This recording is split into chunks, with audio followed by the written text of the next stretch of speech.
Antonio Pigafetta, un navigateur florentin qui a accompagné Magellan lors du premier voyage autour du monde, a écrit lors de son passage par notre Amérique du Sud une chronique rigoureuse qui paraît cependant être une aventure de l'imagination.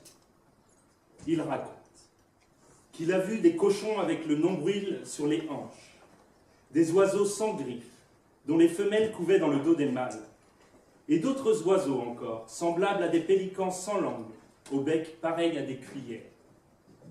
Il a vu une créature animale avec une tête et des oreilles de mule, un corps de chameau, des pattes de cerf et un hennissement de cheval. Il raconte qu'ils ont mis le premier en Patagonie en face d'un miroir et que ce géant exalté a perdu l'usage de la raison, effrayé par sa propre image. Lorsque brûle une maison respectée, au lieu du pompier que j'appelle, l'incendiaire se précipite. Et celui-là, c'est moi. Je n'ai pas de remède. Que dois-je faire pour me choisir? Comment puis-je me réhabiliter? Tous les livres que je lis célèbrent des héros éclatants, toujours sûrs d'eux-mêmes. Je meurs de jalousie pour eux. Et dans les films de vent et de balles, je demeure à jalouser le cavalier, je demeure à admirer le cheval. Il y a 11 ans, le Chilien Pablo Neruda, l'un des plus grands poètes de notre temps, a illuminé cette assemblée de sa parole. Depuis, les Européens de bonne volonté, et parfois de mauvaise, ont été frappés, avec une plus grande force encore, par les nouvelles fantomatiques de l'Amérique latine. Ce royaume sans frontières, d'hommes hantés et de femmes historiques, dont l'entêtement sans fin se confond avec la légende. J'arrive d'Amérique du Sud, mais j'ai pris un peu l'accent. Pendant quelques temps là-bas, j'ai connu un poète qui c'est de l'Amérique du Sud, je crois. Il s'appelle Victor Hugo. C'était après la bataille. Mon père, c'est héros au sourire si doux, suivi d'un sonnouchard qui les met entre tous, parcourait à cheval les soirs d'une bataille, laissant couverts de morts sur qui tombait la nuit. Il lui sembla, dans l'ombre, entendre un faible bruit. C'était un ennemi de l'armée en déroute qui se gisait sanglant, qui se traînait, sanglant sur les bords de la route, râlant, brisé, livide et mort plus qu'à moitié, et qui disait « à boire, par pitié ». Mon père ému, tandis à son hussard fidèle une gourde de rhum qui pendait à sa selle et dit « Tiens, donne à boire à ce pauvre blessé ». Tout à coup, au moment où le hussard baissait ses pensées vers lui, l'homme, une espèce de mort, saisit un pistolet qui le traînait encore et vit au front mon père en criant « Caramba !» Le coup passa si près que le chapeau tomba et que le cheval fit un quart en arrière. « Donnez-lui tout de même à boire, dit mon père. » Voilà, ça c'était l'Amérique du Sud, hein, c'est ça.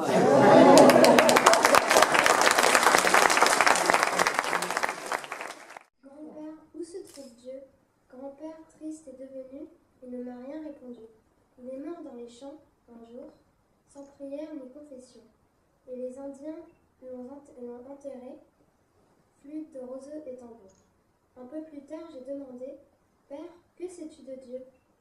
Mon père grave est devenu et ne m'a rien répondu. Mon père est mort dans la mine, sans docteur ni protection.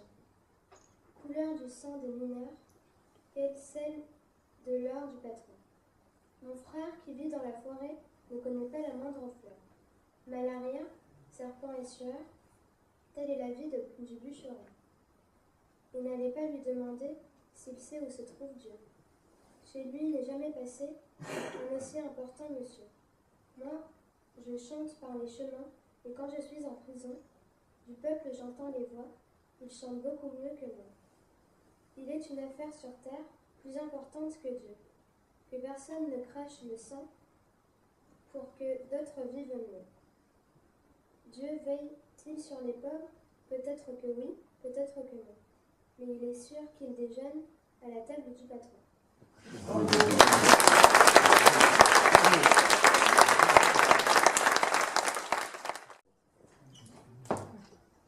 entre lo que veo y digo, entre lo que digo y callo, entre lo que callo y sueño, entre lo que sueño y olvido, la poesía.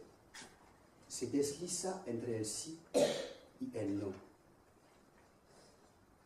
Dice lo que callo, calla lo que digo, sueña lo que olvido. No es un decir, es un hacer. Es un hacer que es un decir. La poesía se dice y se oye. Es real. Y apenas digo es real, se disipa. Así es más real. Idea palpable. Palabra impalpable. La poesía va y viene entre lo que es y lo que no es. Teje reflejos y los desteje. La poesía siembra ojos en la página, siembra palabras en los ojos. Los ojos hablan, las palabras miran, las miradas piensan. Oír los pensamientos, ver lo que decimos, tocar el cuerpo de la idea. Los ojos se cierran, las palabras se abren.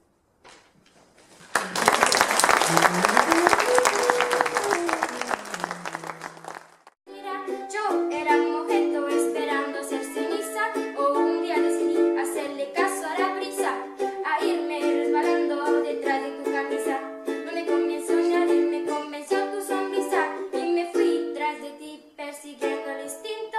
Si quieres cambio verdadero, pues camina distinto.